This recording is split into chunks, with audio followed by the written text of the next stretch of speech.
Where was Jesus for the first 30 years of his life? I wondered that for decades. Yes. Where and what was he taught? And who were his teachers? Well, based on new information culled from the hard-to-find Vatican texts, Theosophical Classics, Legends, and Hermetic Symbolism, Tricia McCannon constructs a radical new picture of Jesus and his times.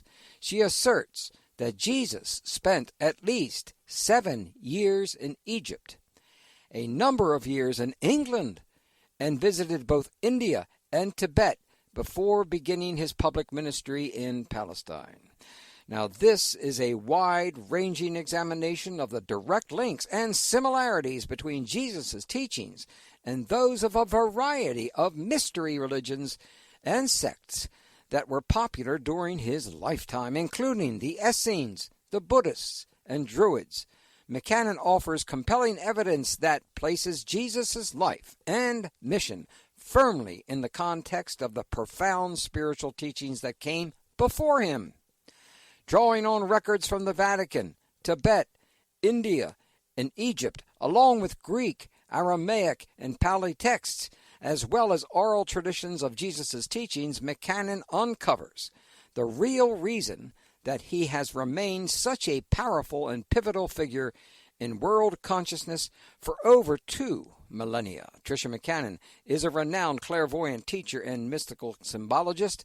She is the author of 2 books, Dialogues with the Angels and Jesus, the Explosive Story of the 30 Lost Years, and the Ancient Mystery Religions. She has been a featured speaker at conferences in the U.S., England, and Europe, and has appeared on radio and TV shows, including Coast to Coast, AM, Whitley Strieber's Dreamland, and the director of the Phoenix Fire Lodge Mystery School. She lives in Atlanta, Georgia.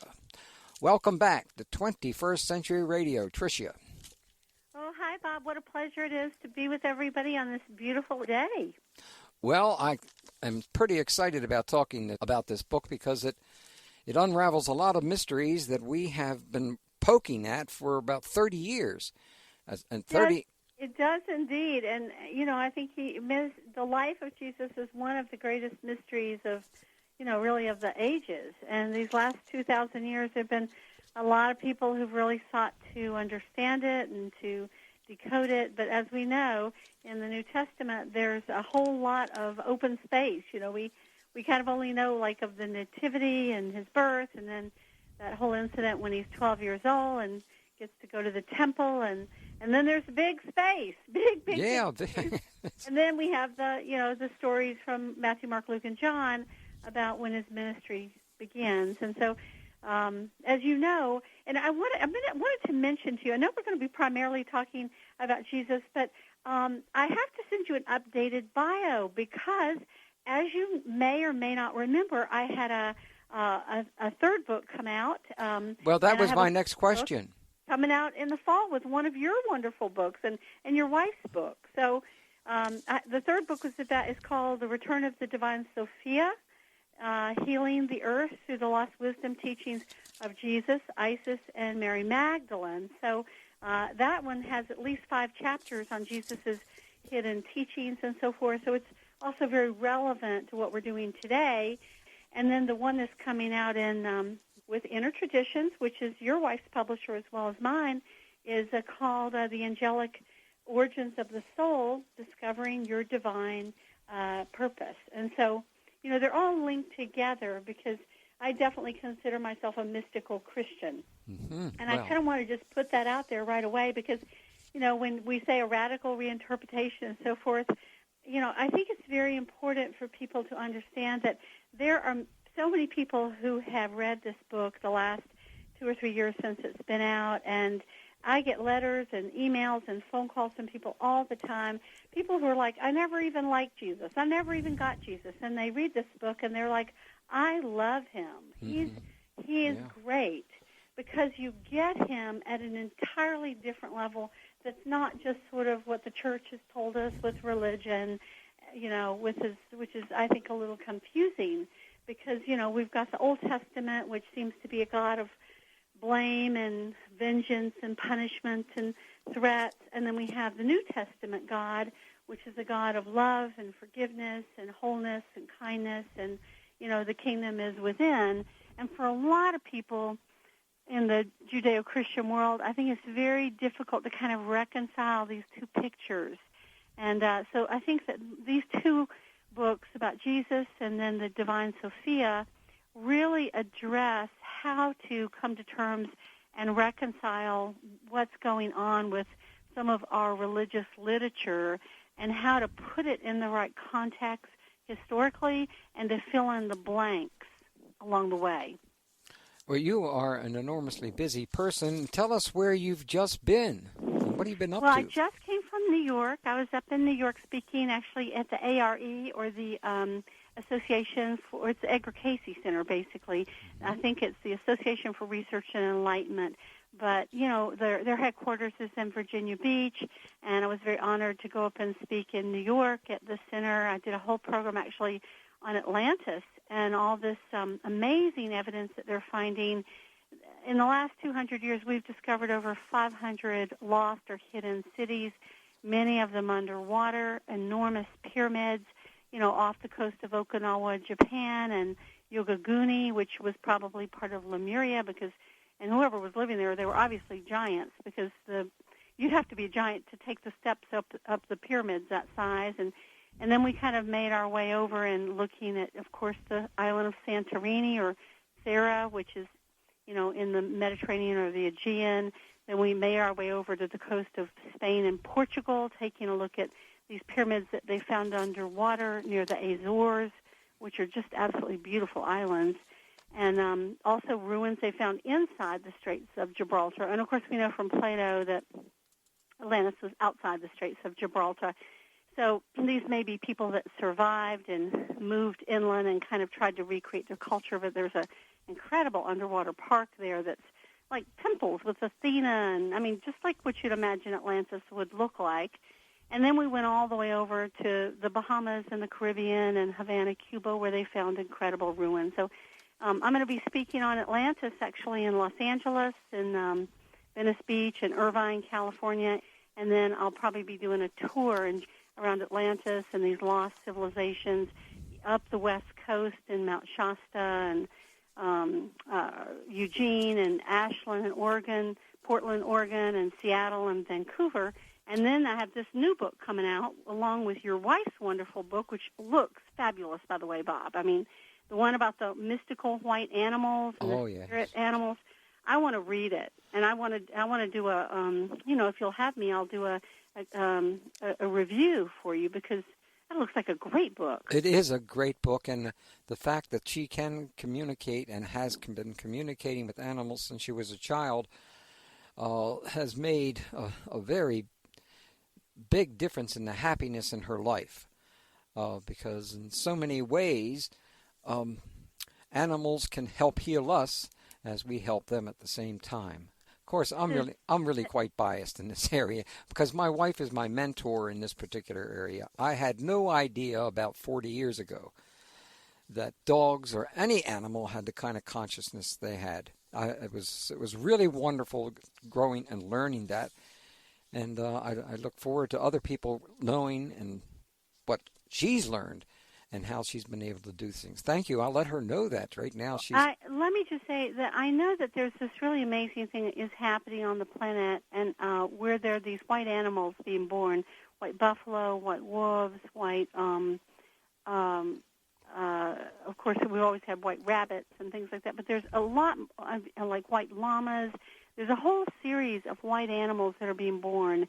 And, of course, in the Native American prophecy, this is linked to the fact that humanity is at a crossroads, and we can either go down the path of selfishness and greed and exploitation and destroying the earth, or we can choose a higher path, with kindness, more forget the war stuff that we seem to be so addicted to, with more unity consciousness, where we come up with healthier energy systems that are not destroying our planet like fracking is, and all these gas and oil things that we seem to be so enmeshed in.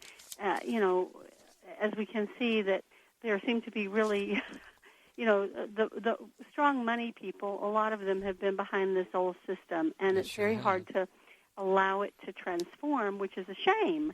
So these white animals, I think, are very much about giving us hope for the fact that we can make a different set of choices if we'll pay attention and honor the opportunity that's being presented to us instead of going down this path of desecration, basically. Yeah. So I'm sure that Zoe will speak a great deal more about it. And I'm really looking forward to hearing more. Well, she'd be really interested in talking with you and sharing that information because obviously you have the same kind of information.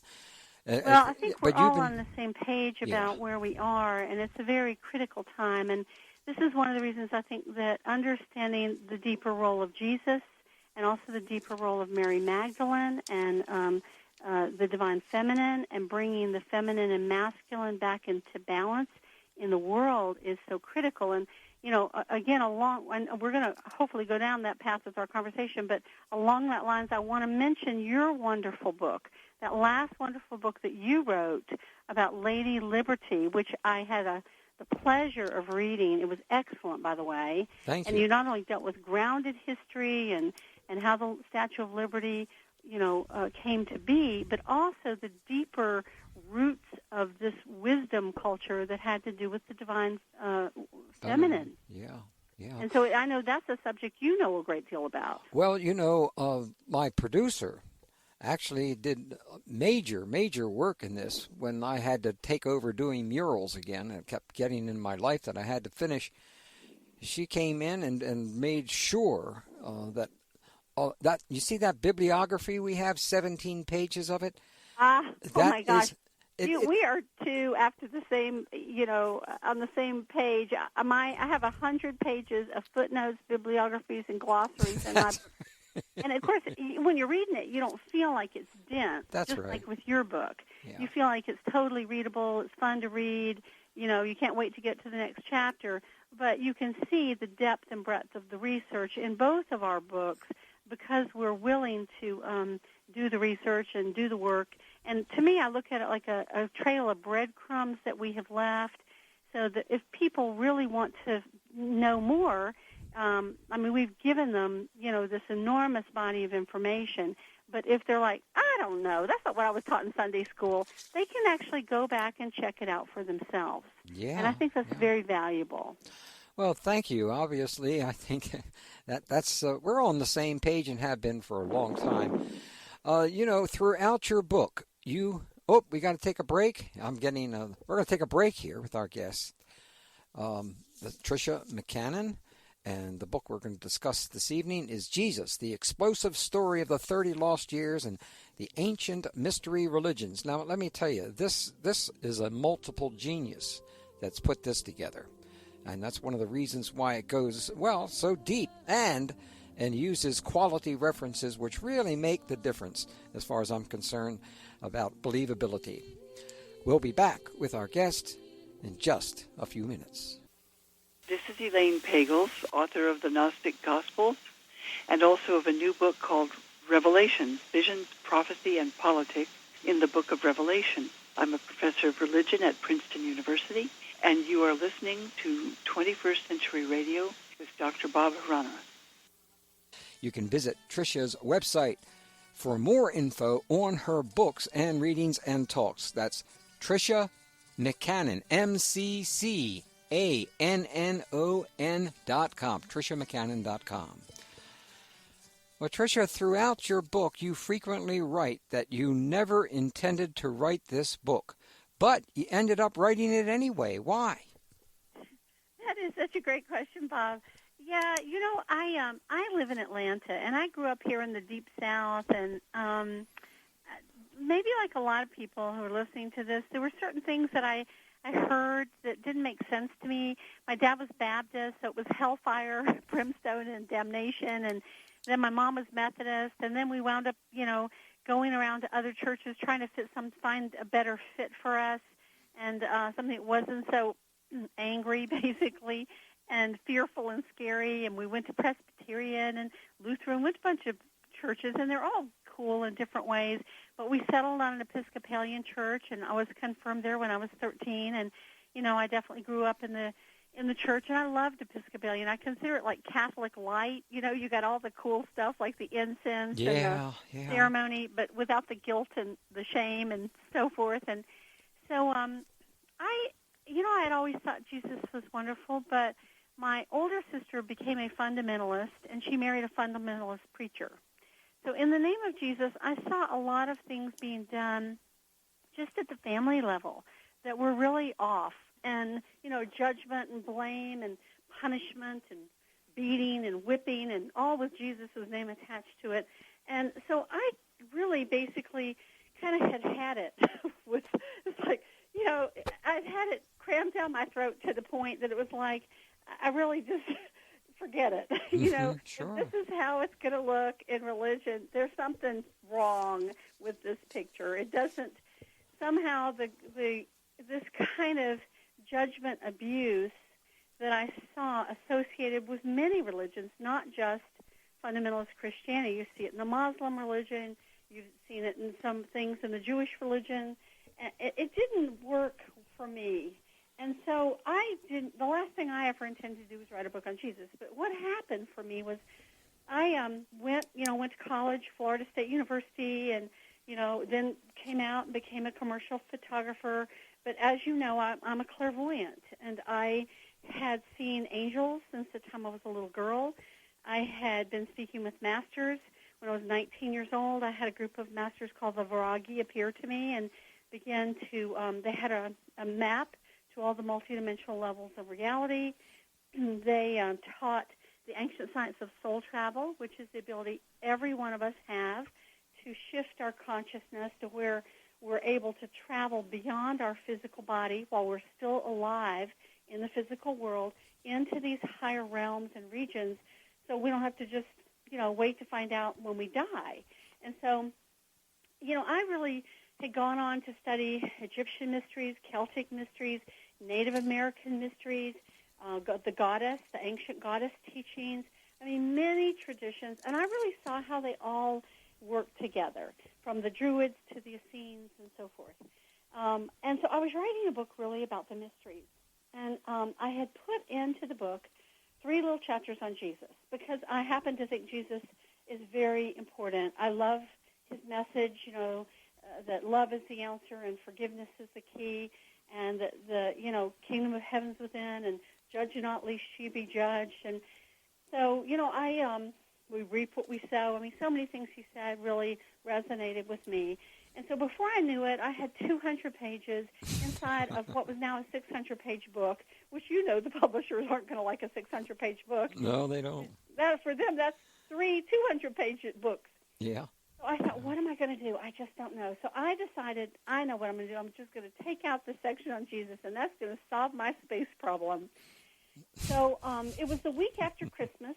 Everything was very quiet, that kind of like deep cave time we go into after everyone has run around in the flurry of Christmas and holidays. And so I was laying on the floor of my office. I had just made that decision, and I had my hand over my eyes, and I became aware of this bright light shining down on me. And I moved my arm, and there, standing in the room with me, not 12 feet away, was Jesus in his golden light body. And he was about 6'1". He was, he had, that kind of the wavy hair to the shoulder like you expect. He had the gray, blue eyes. He was radiant, and his energy just pierced my heart. His presence is so strong, it just totally expands your heart. And without any preamble, he said, I want you to write a book about my lost years and secret teachings. There has been enough war and bloodshed in my name. And I tell you, Bob, it was like an arrow pierced my heart. And I was just so in amazement. When I could even gather my thoughts, I think I thought, well, can I finish this other book because I'm running out of money? Aren't we funny? We're just so mundane and human. I know. And he smiled and he waved his hand and he said, don't worry, it'll just take a moment. I'll open every door. And, of course, it took 3 years. I wound up remortgaging my house twice to pay my bills. But I guess in the mind of God, 3 years is not even a blink of an eye. And, in fact, he did open every door. I wound up with a wonderful agent and a wonderful publisher. And it was quite a journey. It really did take 3 years. And because I was a commercial photographer and I'm a clairvoyant, I process everything visually. And as a clairvoyant, when I read for people's soul records on the time track, I see everything like a movie. And so I wound up putting together a profound series of DVD PowerPoint presentations on the Egyptian mysteries, the Jewish mysteries, and the Christian mysteries. And I started the book 6 months later. And from that point on, there was miracle after miracle. I had people who would show up at my house with hidden text that Joseph of Arimathea had brought to England in 37 A.D. when he set up the very first, Christian community. I had books materialized on my shelf. I had this missionary who came to see me who brought me some of his secret books that he had spent a lifetime. He and his father were both missionaries collecting. I had been to the Vatican. I wound up getting access to some of the hidden teachings within the Vatican that most people don't know about. It was an extraordinary journey, and Jesus was in my house really day and night. About 3 months into working on this book, I had these friends come and visit me. It was probably the end of August, and I had started in the beginning of June. And they brought this little 5-year-old girl with them, a Mayan girl that they had adopted. They had been living in Central America. They were from L.A. originally.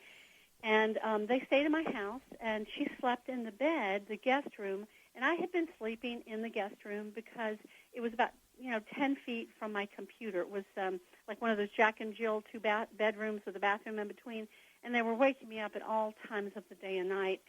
And so she, of course, we didn't even talk about what I was doing because my friend was a radio announcer, and he had a lot of other cool stuff going on with him. So the next morning, we went to go to breakfast, and I had gotten this beautiful little teddy bear for this little girl, and I gave her the bear, and I said, now you can name this bear anything you want. And she said, Issa. And I said, oh, you mean Alyssa? Thinking, didn't compute. She shook her head. She said, no, Issa. I said, you mean Eliza, Elizabeth? And she shook her head. She said, no, Issa. Well, Issa is the name Jesus called himself when he went to all these different lands. That's why the Egyptian Christian church, a Coptic church of Issa. In India, he was known as Issa. In the Druid lands, he was known as Issa. In Ireland and England and Scotland, Issa, Lord Issa. And he had come to visit me, obviously, that night, as he had every night, to download what he wanted me to do with this book. And the little girl was in the room, and she was psychic enough to have picked up on his presence. And that's why she wanted to name this bear Issa. And so the whole process of writing, it was miraculous. I travel and teach and speak everywhere, in Europe and in America, and I couldn't leave my house. I was like handcuffed by spirit to the computer in the process of writing this book. And as you know, it has over 100 illustrations, over 1,200 footnotes, and it's a tour de force of the great spiritual mysteries and where he traveled and what they taught and how what they taught is also reflected in his teachings. And then because he had asked me to write a book about his lost years and secret teachings, although there's some secret teachings in the Jesus book, of course, I had about 200 pages I had to pull out of that book.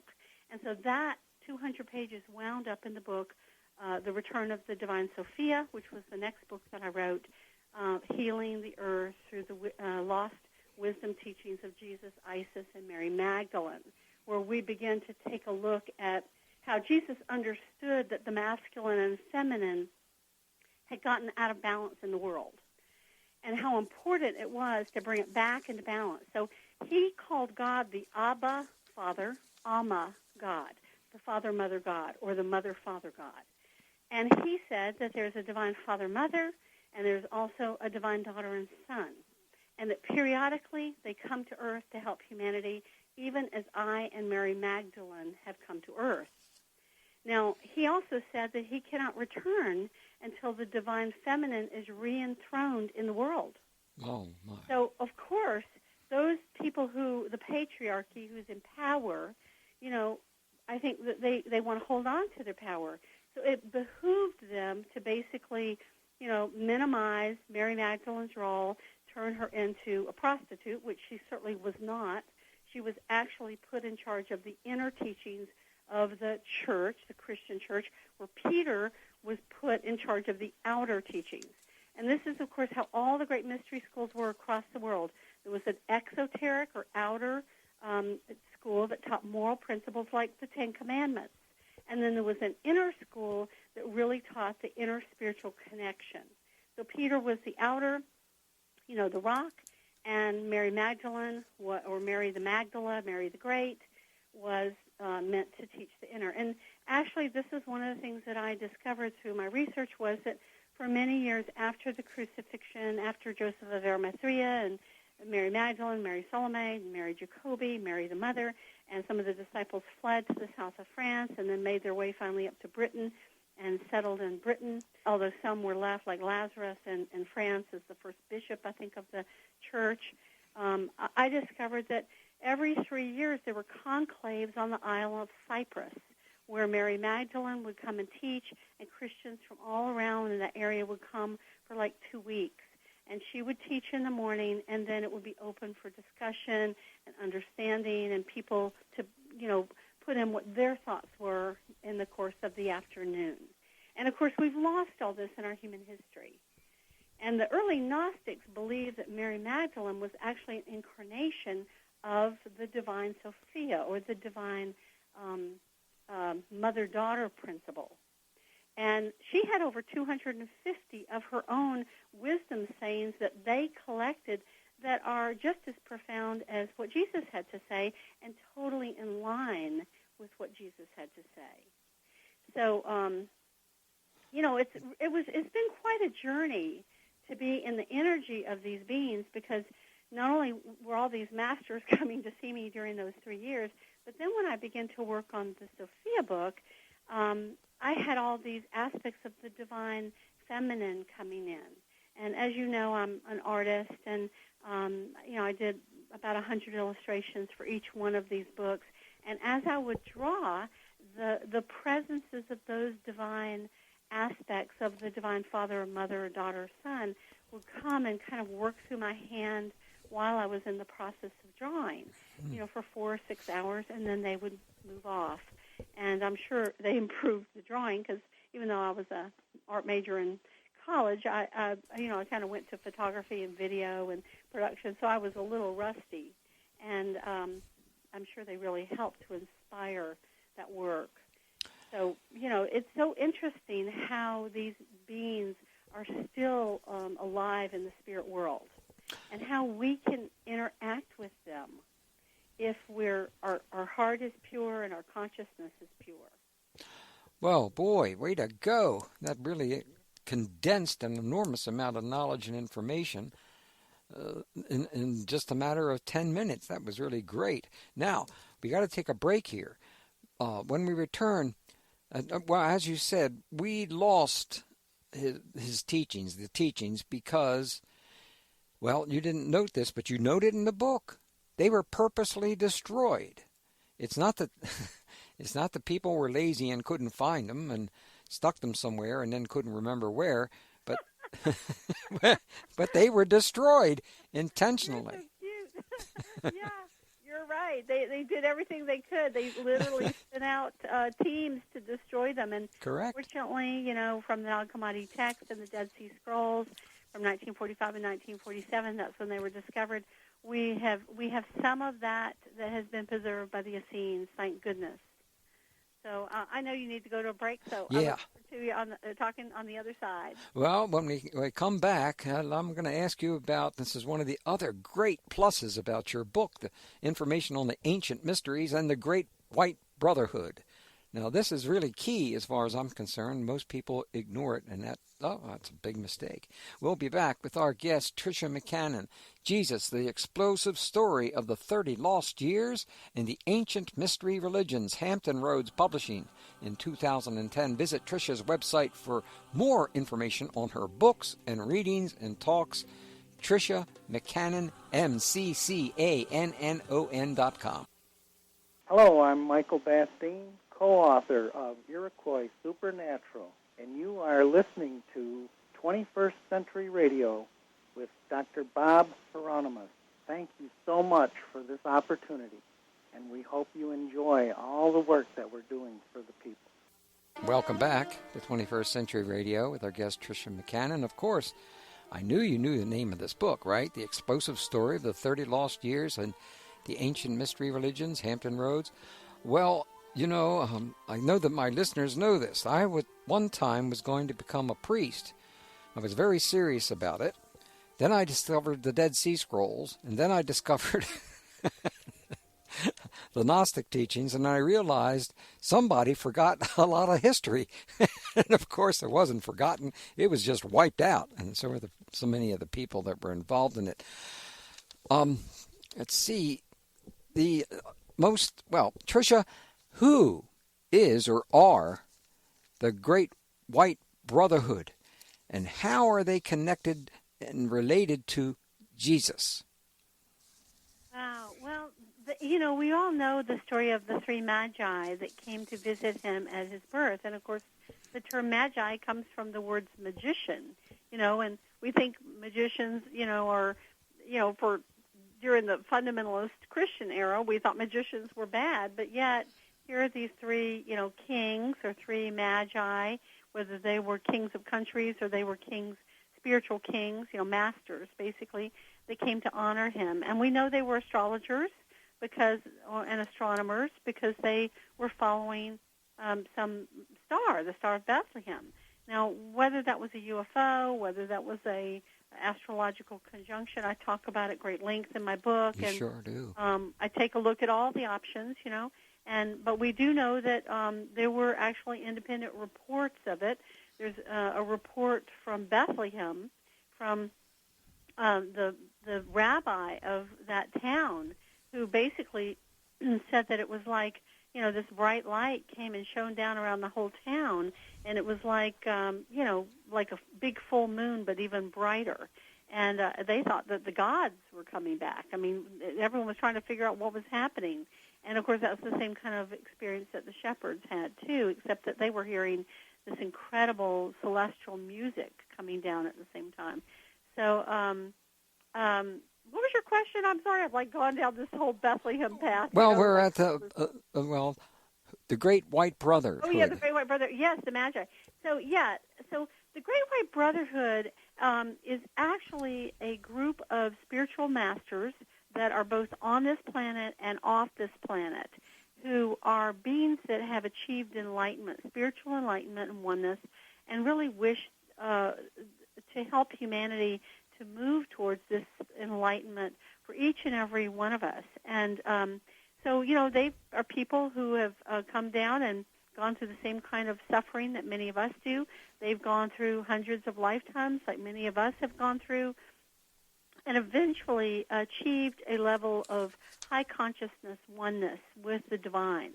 And they set up these great mystery schools that we know were going for at least 4,000 years before Jesus and over 400 years after Jesus, including some of the ones we know of in the Greek traditions, like Pythagoras' school and Plato's school, Aristotle, and then the Neoplatonists, that, all this is very well known in history.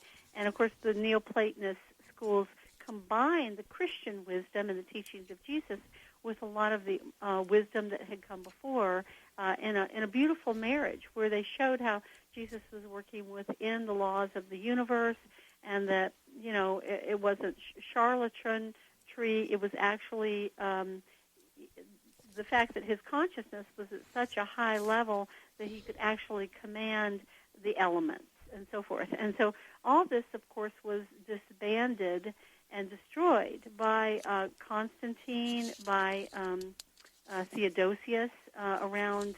The Theodosian decrees came out around 394 something A.D. Or after Jesus, or we can call it CE for Common Era, however we want to refer to it. So the Great White Brotherhood had chapters all around the world. The Essenes were one of their chapters. And, of course, we know that Jesus studied with the Essenes from about the age of 8 till about the age of 13 when he had been bar mitzvahed. He was actually stationed in Mount Carmel, and that was up in Galilee. Galilee was in the northern part of Israel, and Jerusalem is in the southern part. And Mount Carmel, there was a school there, and that's the school that John the Baptist went to. It's the school Jesus went to. And there was a cave there called the Cave of Elijah, and that was the cave that Elijah had gone in to have his visions and so forth in the Old Testament. So it was a very, time-honored place, a holy place, so to speak. And this is where the Essenes had their school. And, of course, they had 9 separate centers. And most of us don't know where those centers were. Mount Carmel was one, but they worked, in the Trinity. So the Trinity cubed is 9 specific centers. And so Mary, the mother, and Joseph, the father, the Essenes, they were all Essenes. Joseph of Arimathea was an Essene. He was wealthy. He was a tin merchant, and he had about 5 ships, and he went back and forth up to Britain, to the Casterati Mountains, to mine tin. And tin was extremely important to the Romans because it was used in the making of bronze weapons. So without the tin, they couldn't combine the metals to make the swords that they used in battle. Mm-hmm. So Joseph of Arimathea actually had been given the honorary title of a decurion, which is a very high title within the Roman Empire, and it's because of his importance. And he was, wealthy. He was able to afford Jesus and Mary, his mother, the opportunity. After when they were little, they fled to Egypt. We all know this from the Bible. But then they came back after Herod, the Great, died when Jesus was about 7, and Joseph settled in Galilee, and Jesus and Mary went with Joseph of Arimathea up to the Celtic lands where he met the Druids for the first time, and they weathered over a whole season, fall and winter there, and then they came back in the spring. We have, historical reports of this. And then, of course, he was with the Essenes from 8 to about probably 13. We know he bar mitzvahed at 12. That's what that whole journey down to test the young men was that we read about in the Bible. And then, of course, he vanishes. But what happened then was he went up to the Celtic lands again, and he was with them for a year or two, but he was so advanced that they said send him on to India because he was already, such an enlightened being. And the Celts were another chapter of the Great White Brotherhood, and so were the Persians, where the Magi had come from. So were the Indians, the East Indians, let's say the Hindus and the Buddhists. So he trained with the Buddhists. He graduated from there about 19 or 20. He began teaching his own things, and he very quickly collected, 3,000, 5,000 people who showed up to hear him speak, and this, of course, threatened the caste system. There was a very strong caste system in India at the time, and the Brahmins held the reins of all the spiritual books. Those were passed down generationally, and then, the royalty, they got to hear the religious readings. The military got to hear it sometimes. The nobles got to hear it sometimes at certain, occasions. But like the peasants and the farmers never got to hear, and especially the untouchables, they never got to hear spiritual wisdom because, of course, if they couldn't spiritually evolve, then, they would continue to reincarnate in the same cycle and continue to be, the lower class citizens. Yeah. And the higher class wanted to maintain their position. So, again, it was, politics. And so I found 2 reports of assassins being sent to kill Jesus because he was teaching everybody, very democratic. Yeah. He looked at every soul as worthy, and this, of course, threatened the status quo. So there are two reports, one that the farmers and the peasants warned him, and one that the Magi reappeared and like soul travel and warned him. And so he fled to Rajagira.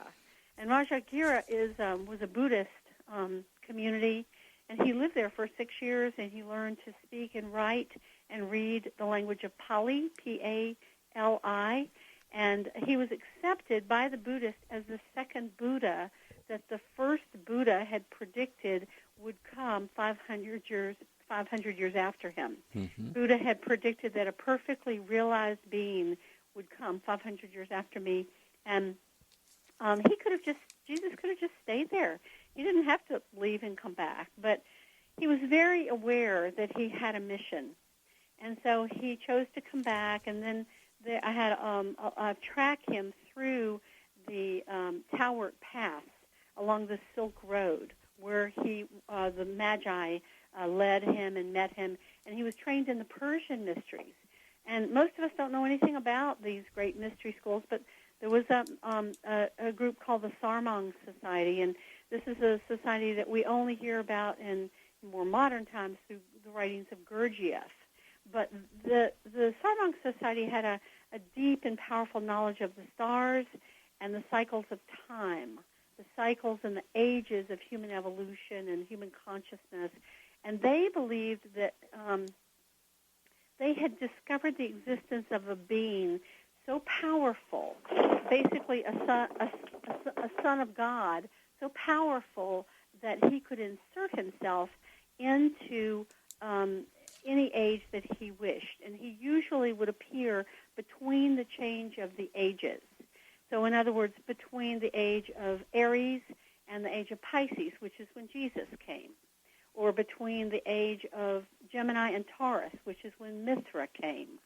Or now, we're at the end of the age of Pisces, the beginning of the age of Aquarius. So now, or in the next 20 years, or 50 years, or 100 years, this being would be due to return. So they had been waiting on this being's return, and Jesus was recognized as that being. It was called the Saroshant. That's the term that they use for this being. And he was also known as the Aeon, A-I-O-N, who comes at the beginning of each eon, or 2160-year cycle. So these are all examples of the great spiritual mystery schools that had been set up thousands of years before by the great master Thoth. And, of course, Thoth was the god of wisdom in ancient Egypt. And Jesus, of course, was trained in these schools. And then, of course, he came back to Galilee when he was about 27. I have some reports of him there visiting Mary and Martha and Lazarus, who were like his best friends. With that, we must pause at the top of the hour, and we'll return next hour with our guest, Tricia McCannon, Jesus, the Explosive Story of the 30 Lost Years in the Ancient Mystery Religions, Hampton Roads Publishing, 2010. You can visit her website at Tricia McCannon, McCannon.com. Brother Ziggy will be returning to 21st Century Radio. Yes, he'll be joining us, and there's a lot of wonderful things we need to touch on with him. He has a book on cooking, a cookbook. He's one of the great cooks. This is amazing. It's wonderful. Welcome back to 21st Century Radio with our guest, Tricia McCannon. Jesus, the Explosive Story of the 30 Lost Years. Haven't you wondered about what happened during those 30 years? It always puzzled me.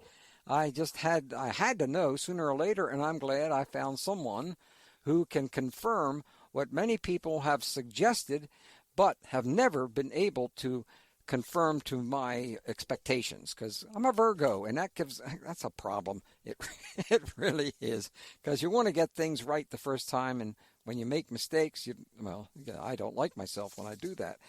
But anyway, we're back with our guest, Tricia McCannon, and I want to point out one more important thing here. I'm holding up this book to the microphone. Those of you who've been listening to us for almost 30 years, some of you have been able to train yourself to read something over a microphone. That's correct. So I'm holding up page 3 of this extraordinary work. And it deals with the wisdom orders and the mystery schools. And there are 12 of them. And this is exciting to me because I knew many of them, but she's added on things here that were missing from my analysis, mainly because I had 1,400 other things to do at the time. So I certainly want to thank you for this wonder. Who did the drawing here of the heart of Christ? Are you talking to me, Bob? Yep. Who did this drawing of the heart of Christ? Page 3 of chapter 1 of the Wisdom Orders. I did that. That's extraordinary. I did that. This is a great teaching tool right here. You know. Yes, thank you. There's a wheel of. I have one of the outer orders and the inner orders, That's and right. I think the inner orders didn't make it into the book. Although there's obviously of these quote outer orders, there are obviously deep and profound, beautiful teachings from all over the world. They have an inner aspect, but there's sort of there was a wheel that I teach in my mystery school. As you may or may not know, I've been teaching the great spiritual mysteries for many years, and I've had a mystery school called the Phoenix Fire Lodge, the Order of the Eagle and the Dove, for 12 years. And for many years, I just taught here in Atlanta in person. In fact, I had people coming from all over the Southeast and even people flying in from San Francisco and Santa Fe. But, you know, the classes, there were 12 classes, and they'd be about every 5 weeks. So as you can imagine, that's a little pricey for some people to fly in all the time. So for years, I had people asking me, do you have, an online class? And I had to say, no, sorry, I don't. And so finally, about 3 years ago, I got the first 12 discourses up online, so people anywhere. And I now have students in, Belgium and Germany and Canada, across the U.S., even in Dubai. I'm not kidding. And you can order them, and they're $99 a piece, which is really reasonable. Or you can actually order like the first 3 for $225, so it saves you $75. And they're each probably the shortest one's 100 pages. Most of them are 130, 150, even 180 pages. And they're, of course, all sorts of gorgeous, beautiful drawings, processes, knowledge, information on everything from the mystery schools to hermetics to the 14 different kinds of dreams, to soul travel, astral travel, the tree of life, the path of the return, Native American twisted hair teachings about the mineral and the crystal kingdoms and the plant kingdoms and the animal kingdoms and shamanism and psychic self-protection. And so it's always best to start at the beginning. I've had people, ask me if they can jump around. Certainly each one stands alone, but it's much wiser. Just start at the beginning. It doesn't take that long. And what happens is, you can order them online at my website. Go to the part that says Mysteries at the top, and then there are all these drop-downs. So for the online classes, each class has its own page with an excerpt and a table of contents. You can really get a feel for each one of the discourses.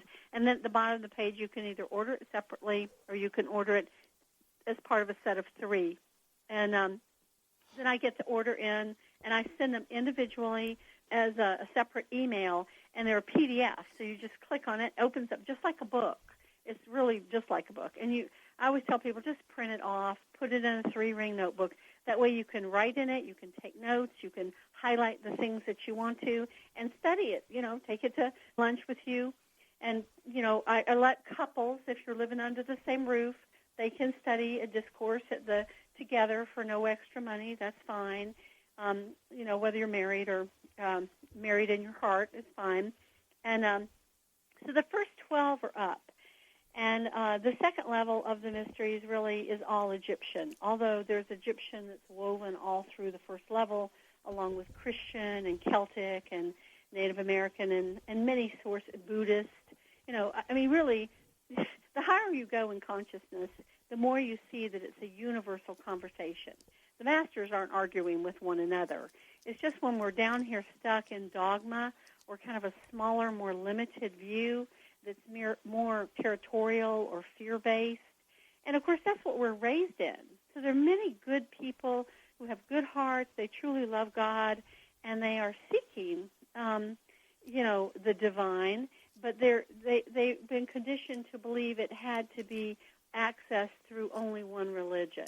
Mm-hmm. But the truth is, as I said, there's the exoteric path and the esoteric. And the exoteric is full of rules and regulations and dogma and guilt and blame and shame, not just in Christianity, but in many religions. And then the esoteric is where you're really able to make that connection with the divine, and you begin to realize that masters are teachers. They're people like us that are further on the path. Even divinities, divinities are beings that are even further on the path than the masters. They're holding a larger piece, if you will, of God consciousness. They, any true divinities, they're not really interested in being worshipped, or they're interested in helping us. They're interested in helping us awaken to our own connection with the divine. Mm-hmm. So we can realize that, the divine is in everything, in everyone. It's in, the squirrel that's running up the tree, and it's in the tree. It's in, humans, it's in animals, it's in plants. I sometimes think of ourselves as like fish swimming around in water going, I don't see any evidence of any water. Do you see any evidence? Nah, I haven't seen water. I hear there's something called water. We're so much in the body of God, we don't even realize that we are the fish in the big goldfish pond, which is the universe, and that the entire universe is made of God stuff. And, there are different beings that have called it different things. The adamantine particles of love is one of my favorites, that everything is vibrating in love. So the more we can vibrate in that love, the more the universe responds to us, the more we attract that to ourselves. So when, Jesus tells us to love our neighbor as ourselves and that love is the key, what he's really talking about, he's giving us the fundamental vibrational frequency of the universal mind. And it's through aligning with the universal heart and spirit and vibration and mind that we're able to begin to manifest our reality. We're able to begin to attract to us things that are in line with our divine purpose, our divine plan, which is part of what my next book begins to talk about, the nature of the soul and the journey we all take and what we're doing down here, what the course curriculum is. And, I really wish that when we came out of our mom's womb, there was a little handbook that said, you are here. Okay. Yes, I agree. This is your past soul history, okay? Yeah. And you chose to come into this life for this reason. But, most of us are born with amnesia. Or if we don't have it when we're, a lot of people don't have it when they're 6. But by the time they get to be 7 or 8 and, the cognitive mind kicks in and the parents are doing the best they can to help the soul to assimilate, learn your ABCs, go to school, obey the rules. After a while, all that deeper spiritual connection that we come in with many times just kind of gets left in the dust. It sure does. Yeah, sure. I hesitate to move in another direction here because all I've been thinking about is the joy it's going to, not all, but the joy it's going to be for me to hand Ziggy Marley this book on Jesus. Because oh my gosh, I loved his song. It sounded really cool. Yeah, well, he's very cool, right? And he's, it's really, we have a relationship that goes back to about 30 years. But, he has great thirst for knowledge, great thirst for love and acting in love and that aspect of it. And I have enormous respect for him. And so we're looking forward to, in a couple of weeks, to be able to say, as usual, when we say goodbye to him, we read all the stuff that, give him the stuff that he shares with his family, not just his physical family, but and all the musicians in his group. We give out libraries of books to many, to the Hendricks families and other families, because they don't know where to look to find a lot of this information. So you made it a lot easier for us, especially in trying to explain all the mystery schools, because people that get involved in, well, all these mystery, are they fighting with each other or something? I mean, they act as if other people that dislike this material, to say that, that all of them are wrong.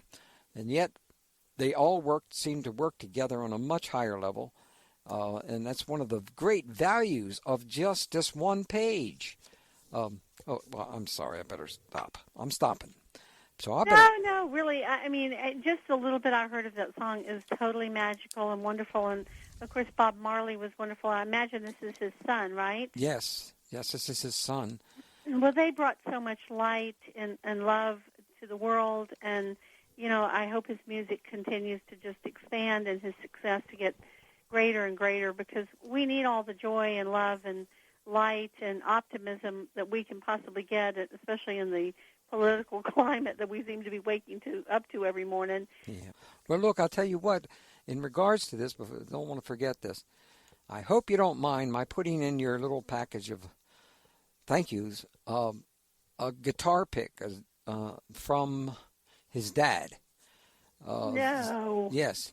No, that's like too precious. No. This was made by his family, but he didn't play with it. You're right. I could buy a house with. Oh my gosh! Well, what an honor! I might have to start playing the guitar. Yes, you're going to have to play the guitar. We'll get you together with Ziggy, because I think he would just love learning this material. It's really important for people that like to stay ahead of things. And he does. He's a great leader. We got time out here on the playing field with Tricia McCannon, and we'll get back to some other important questions I need to ask. And this is what you can bone up on during this time. Who is the thrice greatest Hermes? We'll be right back with Tricia McCannon. Jesus, the explosive story of the 30 lost years, and the Ancient Mystery Religions, Hampton Roads Publishing. Visit Tricia's website for more info on her books and readings and talks. Hi, this is Dr. Jean Shinoda Boland. I am a Jungian analyst, an author, and an advocate for a United Nations NGO World Conference on Women, and the author of Goddesses in Every Woman and Like a Tree. And I've just been interviewed on 21st Century Radio with Dr. Bob Hieronimus, and we have covered the waterfront, from contemporary to archetypal to activism to all kinds of things. I think you will enjoy the program. I can be found at www.jeanboland.com. Okay. Pretty exciting stuff as far as I'm concerned. Who is the thrice great Hermes? Wow, what a great question, Bob. Actually, Thoth is one of my favorite beings. He was known as the god of wisdom in ancient Egypt, and then, of course, the Greeks began to call him Hermes, or Hermes Trismegistus, or thrice great Hermes. He was also known as Mercury, the messenger of the god, the scribe of the gods. And it was said that he wrote over 42, well, it said actually that he wrote over 365 books, but that there were 42 we know of in the Library of Alexandria in northern Egypt at the time of Jesus and past that time, because we know this from the early Christian father Clement of Alexandria, who talks about the 42 books that were written by Thoth in the library, and they were on healing, law, architecture, mathematics, sacred geometry, herbs, astronomy, astrology, magic, theurgy.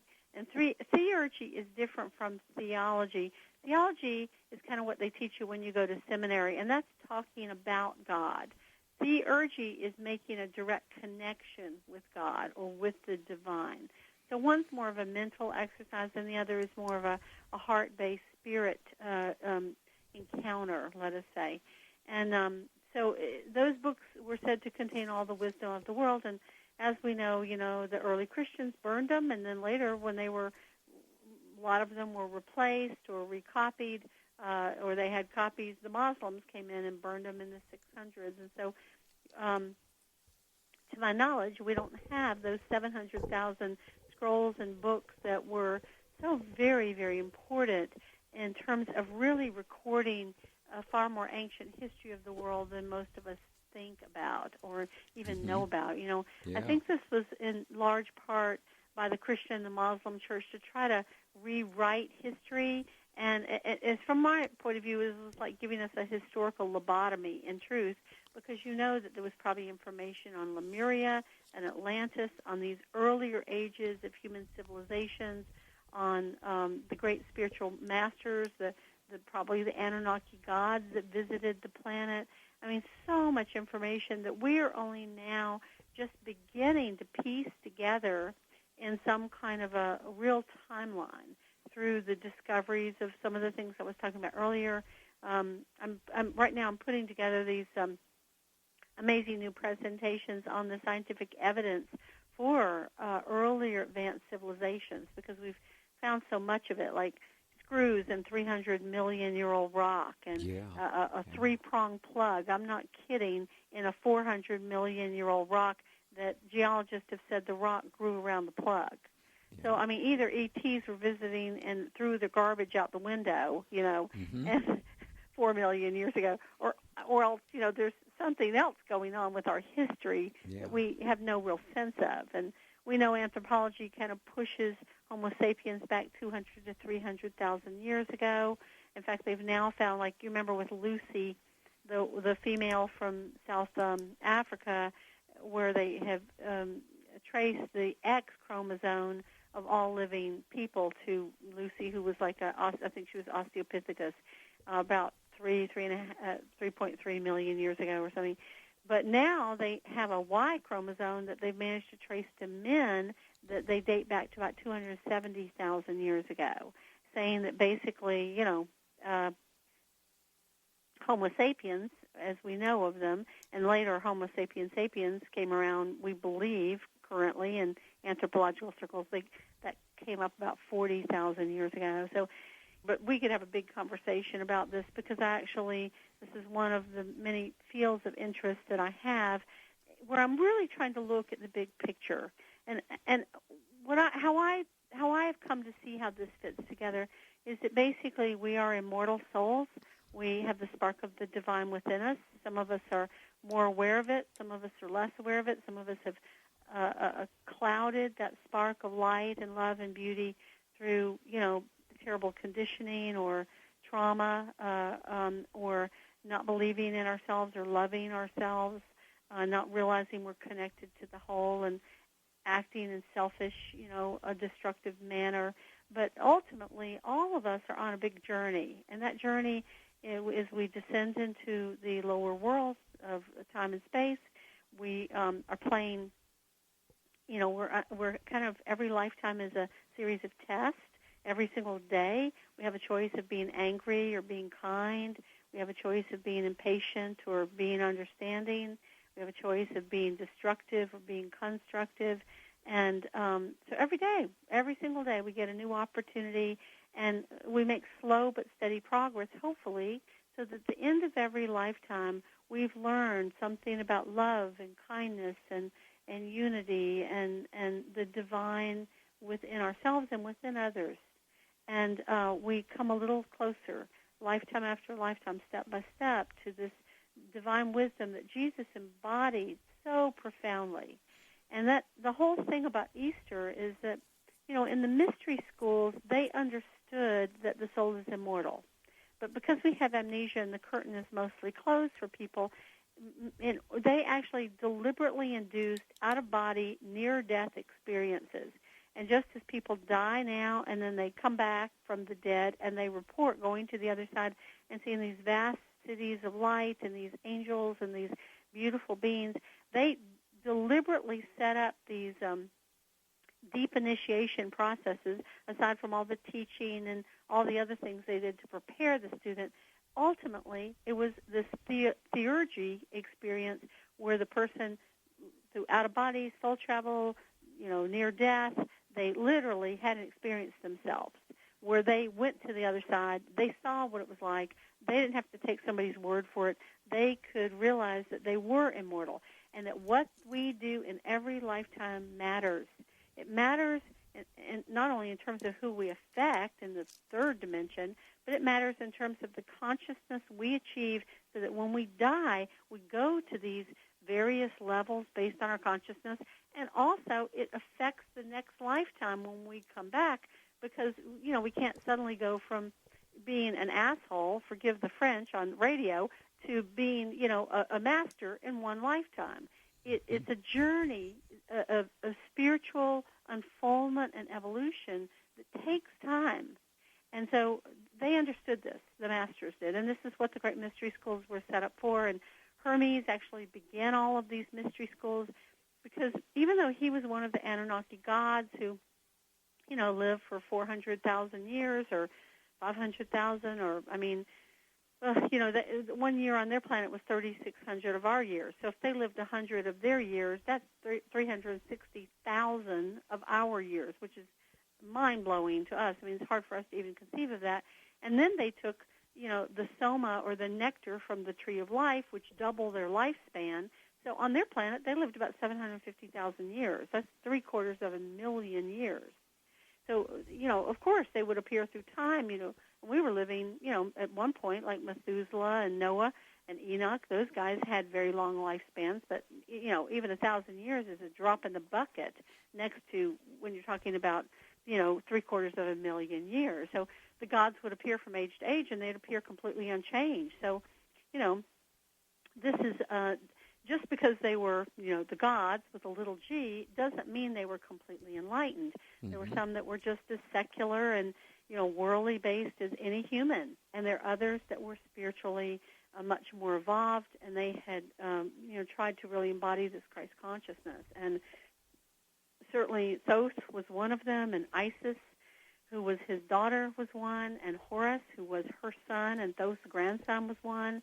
Osiris was Isis's husband. He was one of those Christed beings. And as I talk about in the Jesus book, in my opinion, that was the same soul that incarnated as Jesus.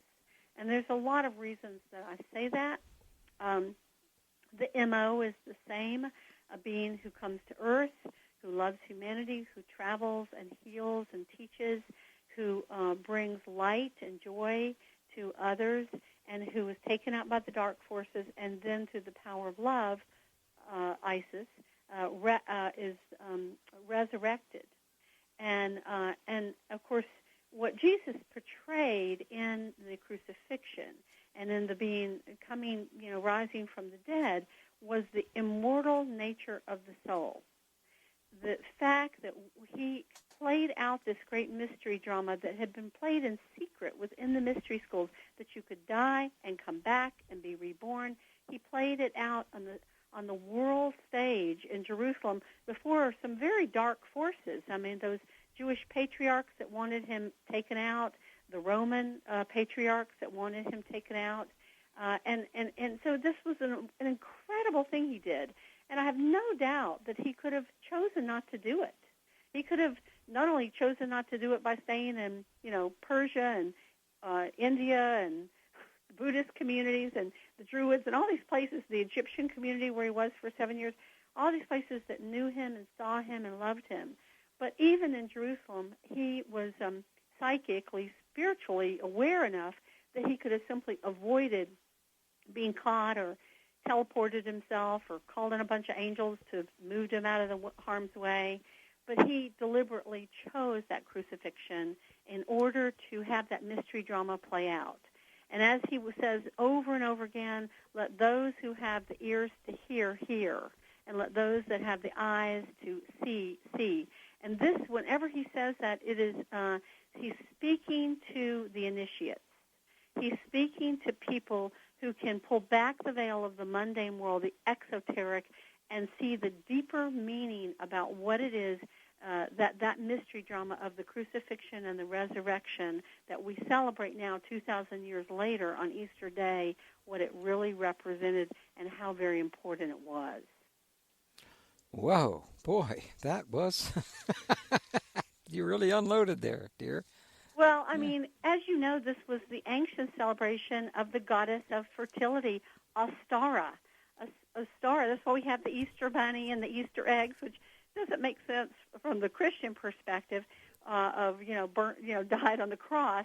But it was the goddess of the cosmic egg, the goddess of spring, the one who birthed the new world, the new life, all the little baby animals and all the new plants. And, she doesn't really have a shape other than maybe like an egg, but it's the divine mother aspect that oversees the birth of the universe. And that's what Ostara was. And that's where we get estrus today, and ovaries and all those words that derive from Ostara, and that's where we get Easter today. So that's the female aspect of the mother that births the world. Jesus is the other aspect of the one who is immortal, who dies for his love of humanity and for his willingness to undergo pain in the mortal world in order to make a point. And the point he was making was that we are all immortal and that our souls live on and that the spirit is greater than the flesh. Yep. That spirit trumps matter. So that's kind of a big point, don't you think? Yes, obviously. And,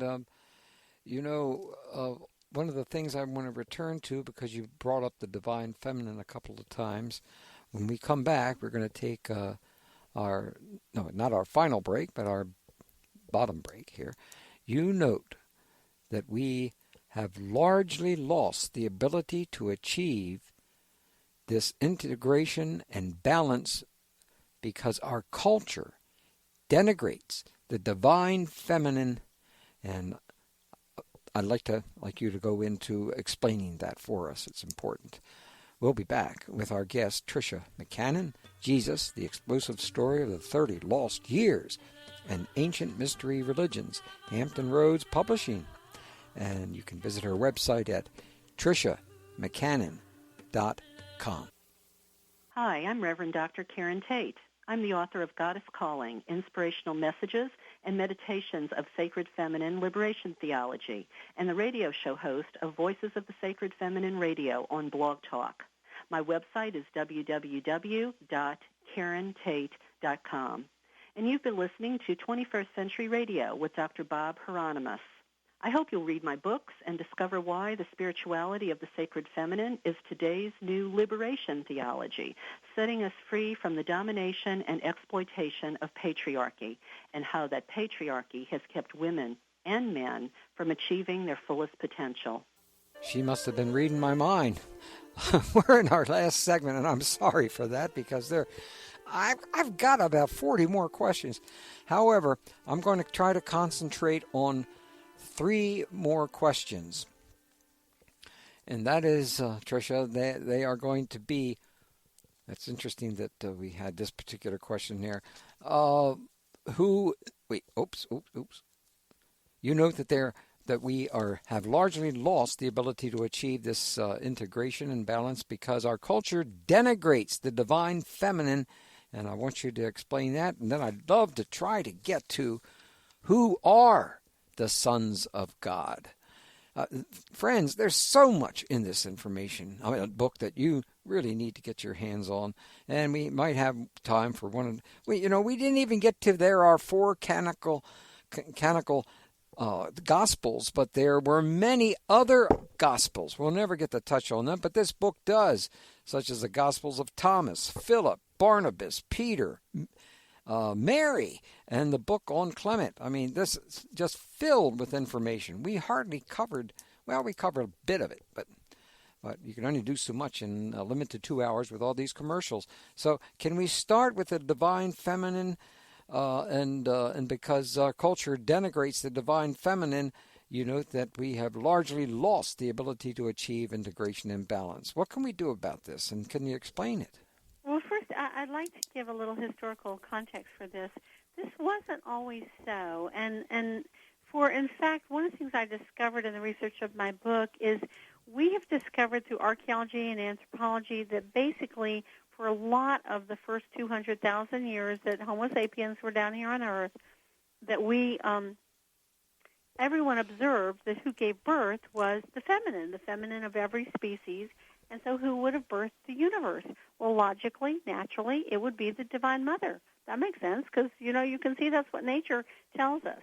So God was considered the Divine Mother, and she was the force that birthed everything, sustained life for everyone, and recycled everything once we die. It was the Trinity, the Divine Trinity, and life had, the maiden mother crone, or the youth, the man, the sage. Everyone had this natural cycle, and death was part of it because they understood that we were immortal.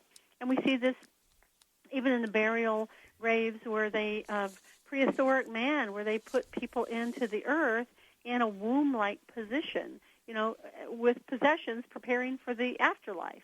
So then what happened is, it became the Divine Mother and Father. Well, that makes sense, too, because, of course, we have a beautiful male aspect in the world and a beautiful female, and it's the joining of the two that creates life. And then it became the Divine Father, Mother, Daughter, and Son.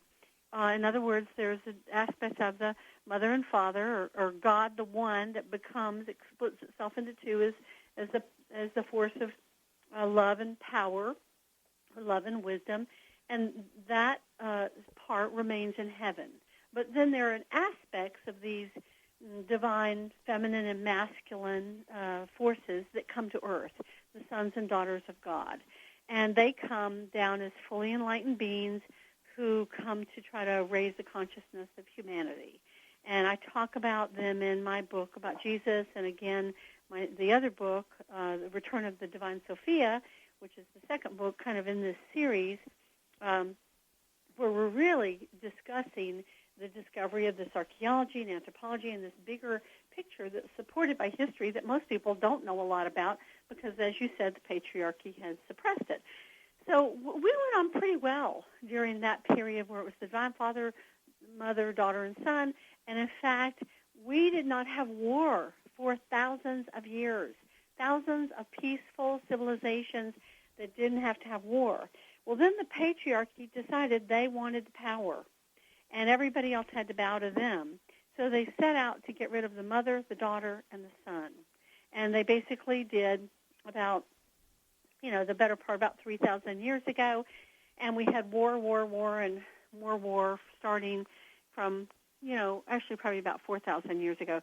From about the beginning of the Age of Aries, it became very conflictual, lots of wars all over, Assyria, Babylon, the Hebrews, Egypt, Persia. Everyone was fighting for 2,000 years. And then we got the son back with Christianity 2,000 years ago, but we never really got the mother and the daughter back. I mean, yes, we know about Mary, the mother, but the Catholic Church makes a very important point of saying, well, she wasn't really divine. She just lent her womb for the Son of God to be born. So don't anybody think she was special. Despite the fact that Mary has appeared in over 250 apparitions of Mary that people have seen, miracles, statues crying. I mean, amazing things with Mary, okay? Yeah. Because, of course, she sees the suffering of the world. And so she was our aspect of the divine feminine that was left to us, but then the Catholic Church kind of made her into the obedient virgin. No, she was never allowed to have sex after Jesus. No, he couldn't have any brothers and sisters, even though we learn in the Bible that he does have brothers and sisters. Yeah. And so, and we find this in some of the other texts, too. He had quite a few brothers and sisters, although he was the oldest. And then we wind up losing the daughter altogether. She's shoved under the rug, and no one even thinks to ask that there is a daughter. So, of course, poor little Mary Magdalene, the daughter, Sophia, got turned into a prostitute.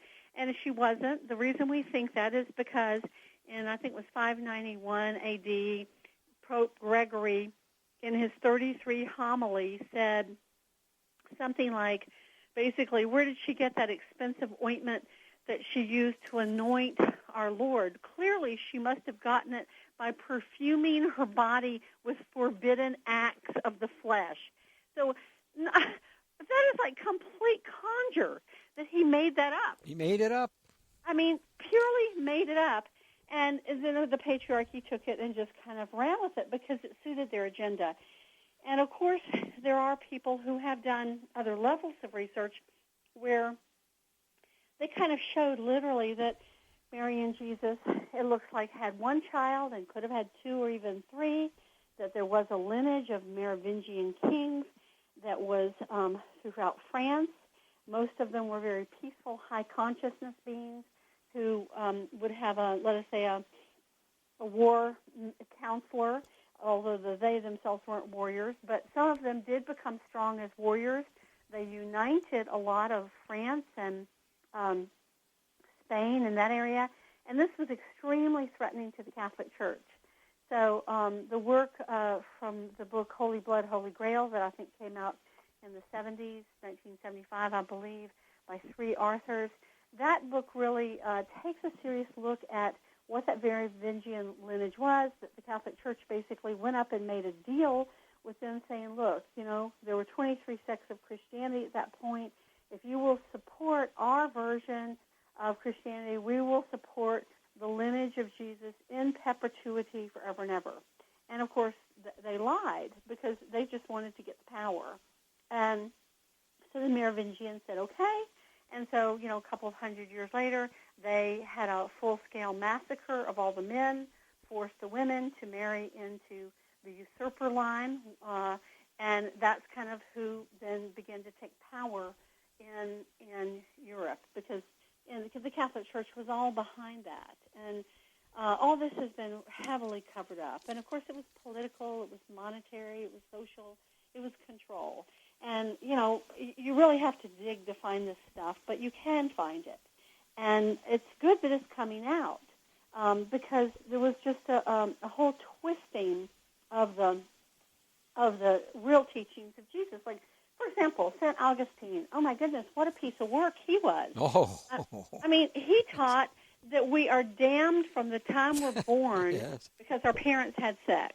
Yes. So we're damned, and the only cure is Christianity. And, of course, that was really because he himself had a very rambunctious sexual libido, ran around and partied and had sex with lots of people, and his mother was Christian and made him feel so guilty that when he converted after having an affair with somebody for 13 years, he got engaged to a 12-year-old. Oh, yeah, that's really yes. In order to assuage his conscience, a virgin, 12, okay? I mean, what a piece of work. Yeah. And after that, 2 popes ratified it. So, the conversation about the great mysteries and the great sons of God and who they were and what they really taught is such a big conversation that I had to kind of put it in 2 books. Mm-hmm. So the one on Jesus, you can just look up Tricia McCannon Jesus, and, of course, you can get it from my website or Amazon. And then the Sophia book is a whole other piece to that where we are looking at how the divine feminine, I mean, the women used to be able to own property.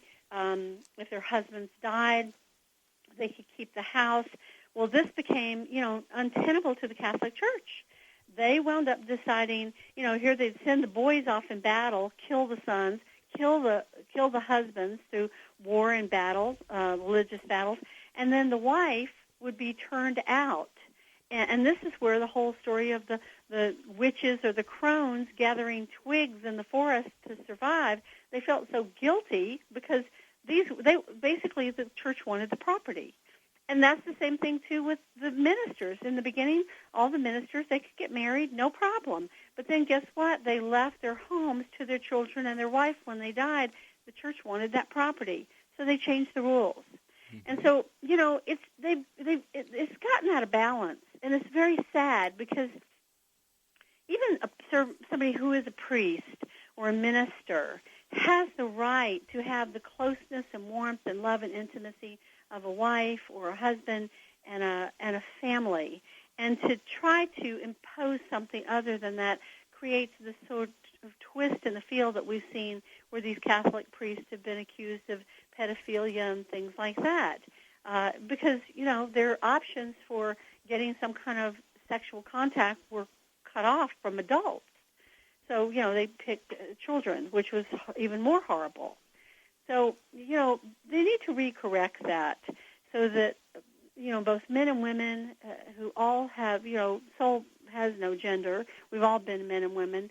Both can serve in spiritual capacities, and we can come more into balance.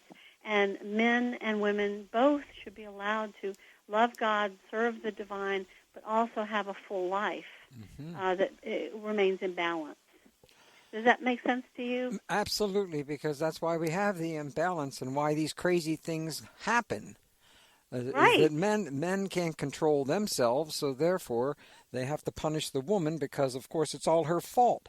I have heard that a billion times, and it's truly amazing. And they're even especially everyone knows about Fox Network. If you haven't read the New York Times and what is going on over on the Fox Network, it's just amazing. Zoe and I worked for the Fox at one time. We quit when we found out what was going on. All the hidden sides of it, which is now out in the open, and the the demands for sexual experience with those who are talking on having their own shows. This has just been happening again for the fourth or fifth time. And I think this all came out when I was in New York City, and so I'm a little bit behind with it. But if I remember, there's a very popular host that there are all these like dozens and dozens of women that have come forward and said he sexually accosted them. And you know what? All they're interested in is the ratings. So Right. It's like they're not even, here's supposedly a Christian-run station that's not even going to, give him a slap on the hand or fire him, even though he's obviously, run by his lowest chakras and not with the women's permission. He's there are people who are rapists, and they should go to jail. And they certainly shouldn't be having, high-rating talk shows where they're spewing their particular level of venom into the world. absolutely, It's not good. I can't remember, what's the name of the guy? Right now, was it the guy Bill O'Reilly or was it? Bill O'Reilly. Yeah, the but O'Reilly. before him it was Ailes. Ailes. And before that, there was someone else. And they hid all of this information for all this time. And most of the people that just listen to Fox never get the whole story. They never do, because it's not given. And that is very unfortunate. Well, we're almost out of time here. What would you like to leave with our listeners at this time? Well, first off, thank you for having me on, and we have to do it again, Bob. And for those that are interested in learning more about the mystery schools or the lost years of Jesus or his teachings or the divine feminine, I would definitely say go to my website, TriciaMcCannonSpeaks.com or TriciaMcCannon.com. You'll find the books there, and you can order them from me along with a bunch of DVDs. You can look at the mystery school. There's a lot of cool stuff on that site. Oh, thank you. But we're looking forward to your book on angels and what that means in the future. Thank you for joining us, Tricia McCannon. And that's the end of the hour. 21st Century Radio is produced by Hieronimus and Company. Our executive producer and research assistant is Laura Kortner. I'm Dr. Bob Hieronimus. And remember, shine your shoes and get a haircut.